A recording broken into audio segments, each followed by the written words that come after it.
En la Ciudad de México hay más de 600,000 personas que viven con algún tipo de discapacidad.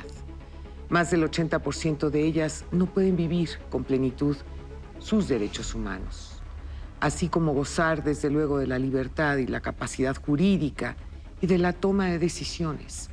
Se encuentran supeditadas a un entorno discriminatorio de enormes proporciones. Como muchos mexicanos, las personas con discapacidad padecen carencias, violencia y falta de acceso a los servicios básicos. Es por ello que el Congreso de la capital organizó el primer Parlamento de Personas con Discapacidad. Pero, ¿cómo hacer de esta capital una ciudad más incluyente? ¿Cómo concientizar a la población sobre este tema? ¿Cómo incluir en lo laboral, en lo social, en lo educativo y en el acceso a la salud a las personas con discapacidad? Quédese conmigo esta noche. El programa va a estar muy bueno. Esto es Frente a Frente, periodismo con responsabilidad. Comenzamos. En México existen alrededor de 7.2 millones de personas con discapacidad, lo que equivale aproximadamente a la población de Quintana Roo, Zacatecas, Aguascalientes, Tlaxcala y Nayarit juntos. El 3 de mayo de 2008, en México, entró en vigor la Convención sobre los Derechos de las Personas con Discapacidad y desde entonces se ha buscado tener mejores políticas públicas para garantizar los derechos de este grupo. Ha suscrito este instrumento internacional que es uno de los más avanzados respecto al reconocimiento de derechos a las personas con alguna discapacidad y desgraciadamente aún en nuestro país, siendo promotores de la conformación de esta convención, no se ha visto materializado ni en políticas públicas ni en cambios legislativos contundentes los derechos de las personas con discapacidad. Nos falta mucho para caminar en el cumplimiento de esta convención. Me parece que eso es un tema normal, es el paradigma que tenemos para que nuestro país cumpla con los derechos humanos de este sector de la población, que además es importante reconocer que cualquier persona en cualquier momento puede llegar a vivir con alguna discapacidad. La Ciudad de México ha sido siempre ejemplo de aceptación y promoción de los grupos de atención prioritaria. Fue así que el 15 de septiembre del 2016 se expidió la Constitución Política de la Ciudad de México, una constitución pionera ya que sitúa a la dignidad humana como principio rector y resalta la importancia de construir una ciudad incluyente, pluricultural y sustentable. La idea de construir esta nueva constitución para la Ciudad de México fue que la Ciudad de México pues, tiene que ser una ciudad avanzada que garantice el cumplimiento de todos los derechos de las personas residentes. Yo creo que esta constitución es innovadora, puesto que incluye efectivamente derechos de sectores tan vulnerables como las personas con discapacidad.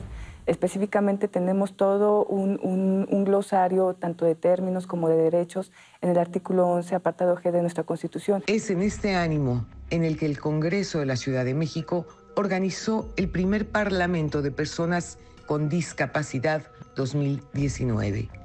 Un esfuerzo del legislativo capitalino con el fin de volver a nuestra ciudad una mucho más incluyente.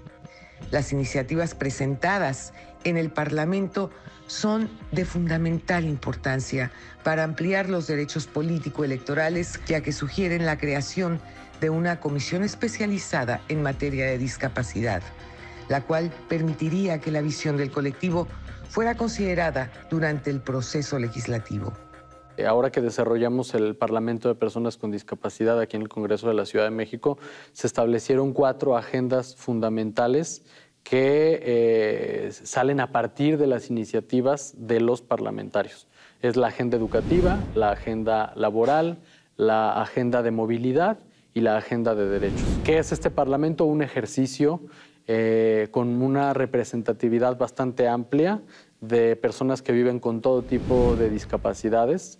En el Parlamento tenemos personas con discapacidad visual, con discapacidad intelectual, con discapacidad auditiva, con discapacidad física, con discapacidad psicosocial y además tienen una representatividad territorial. Ese es un tema que también buscamos que estuviera presente por tratarse de un parlamento que emana del Congreso de la ciudad. De las 16 alcaldías que tiene la ciudad, tenemos representantes de 14. Esto es de vital importancia, ya que la creación de políticas públicas incluyentes es el cimiento para lograr el objetivo de tener una ciudad para todos. Las políticas públicas moldean mentalidades y generan cambios. Se conformaron comisiones de trabajo. Se conformaron 6 comisiones de trabajo que estaban conformadas también por una mesa directiva, de la misma manera que ocurre en el Congreso de la Ciudad, por un presidente de la comisión, un secretario, sus integrantes.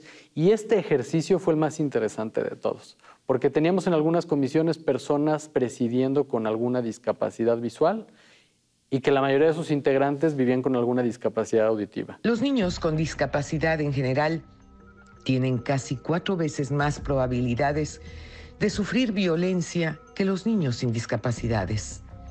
Los niños con discapacidad son 3.6 veces más propensos a ser víctimas de violencia física y 2.9 veces más propensos a ser víctimas de violencia sexual.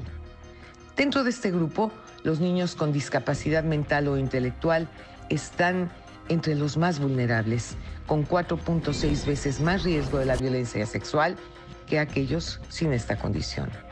Las barreras sociales, al no conocer qué es la discapacidad, al no estar enterado de qué se trata este tema, pues la sociedad tiende a excluir, tiende a alejar a las personas con discapacidad, no permitiéndoles entrar al mundo social, no les permiten entrar al mundo educativo, al mundo laboral. Y así se va llevando una cadenita que pues desata en que las personas quedan completamente excluidas. Es por ello que una de las iniciativas presentadas en el primer Parlamento de Personas con Discapacidad 2019 es el de ampliar las sanciones administrativas y penales a personas que violen los derechos de este sector de la población. Otro de los puntos que destaca la Constitución Política de la Ciudad de México es el derecho a una ciudad accesible, mismo tema que se retoma en el Parlamento, pidiendo a la Secretaría de Movilidad hacer ajustes razonables y de accesibilidad para las personas con limitaciones de movilidad. Es todo un reto que pone en riesgo la vida de las mismas personas. Nos dimos cuenta que a final de cuentas todos nosotros formamos parte de un esquema que era invisibilizado, pero que también abonaba mucho a la discriminación, ¿no? A final de cuentas, después de este tipo de ejercicios, podemos encontrar que tenemos que estar vigilantes de todas las políticas públicas para que se cumplan todos estos derechos. Únicamente el 5% de la Ciudad de México es accesible, lo que equivale al tamaño de la alcaldía Magdalena Contreras. Sin embargo, estas personas recorren toda la ciudad diariamente y muchas veces se tienen que limitar exclusivamente a los lugares donde pueden acceder. La accesibilidad física es uno de los requisitos más importantes para crear una sociedad incluyente, ya que ésta se involucra en todos los ámbitos de la vida cotidiana.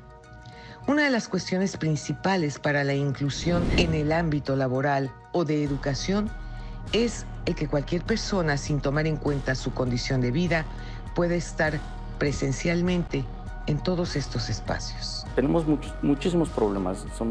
Como lo mencioné, ha sido un sector que no había sido visibilizado y también impacta en todas las aristas, incluso el empleo, la salud. Son personas que a lo mejor por la misma condición que tenían no eran contratadas. Entonces necesitamos que tanto las empresas modernicen ahora sí que sus sistemas de operación y que tengan la accesibilidad para que estas personas puedan acceder a un empleo. Es un país donde las personas con discapacidad les cuesta mucho más trabajo estudiar. Si en sí la deserción escolar ya es muy grande en México, con las personas con discapacidad es aún mayor. Cuando una empresa, un empleo formal, está buscando un candidato, está buscando a alguien con ciertas características, con ciertas competencias, con ciertos conocimientos. Y sí, en esta línea ya las personas con discapacidad se han ido excluyendo de manera automática porque tienen menos oportunidades educativas, pues la bolita sigue rodando, ¿no? Entonces se les niega también la oportunidad a ellos de un empleo. La clave cultural para que haya un avance en el tema de discapacidad es la presencia de estas mismas personas en los lugares de convivencia más comunes para los adultos, por ejemplo, en el trabajo, y para los niños, la escuela, por lo que se debe comenzar con el compromiso de contratar y admitir, siempre haciendo los ajustes razonables para que se puedan desenvolver sin ningún inconveniente. Mientras más veas, mientras más interactúes, menos raro se te va a hacer a ti, ¿no? Las escuelas que tienen modelo educativo incluyente, las personas que no tienen discapacidad, no entienden por qué las demás personas segregan a las personas con discapacidad, porque para ellos es lo convencional, es el día a día. Entonces creo que lo primero que tenemos que hacer es empezar a crear espacios incluyentes para que las personas con discapacidad puedan vivir en un México como cualquier otra persona. Sí, desgraciadamente se ha creído durante mucho tiempo que las personas con discapacidad no se pueden valer por sí mismas, que las personas con discapacidad no pueden entender cuáles son los problemas en su entorno y que las personas con discapacidad, por tanto, no se pueden representar a sí mismas. Y esto es completamente falso. Que ya es hora de que ese sector de la población sea visibilizado y tomado en cuenta, no solamente para su día a día, sino también para que sea incluido en la vida pública de la capital y del país. Y en algún lugar de Europa se encuentra José Luis Belmar con una mujer en la historia. Nuestra mujer en la historia de hoy no fue una sufragista, educadora, activista, feminista, fue nada menos que el combatiente femenino más condecorado en la historia militar. A la edad de 24 años, en 1913, Milunka Savić tomó la orden de reclutamiento que le llegó para su hermano y se fue al frente de batalla para pelear valientemente batallas para su país, Serbia. Fue descubierto su género cuando fue herida en el pecho. Su comandante la quiso enviar a una unidad de enfermería. Milunka le dijo que no. Su pecho continuó adornándose con medallas, como la estrella Karađorđe con espadas, y fue la única mujer en todo el mundo que fue galardonada con la Cruz de Guerra con el atributo de la Palma de Oro. Milunka murió en octubre de 1973 y fue enterrada en un mausoleo de la familia. En el 2013, sus restos fueron llevados a la Avenida de los Grandes, donde reposan los ciudadanos distinguidos serbios y los héroes de la guerra. Desde Europa, José Luis Belmar presentó para Frente a Frente a una mujer en la historia, Milunka Savić. Si algo es importante resaltar es que la inclusión no tiene ideología.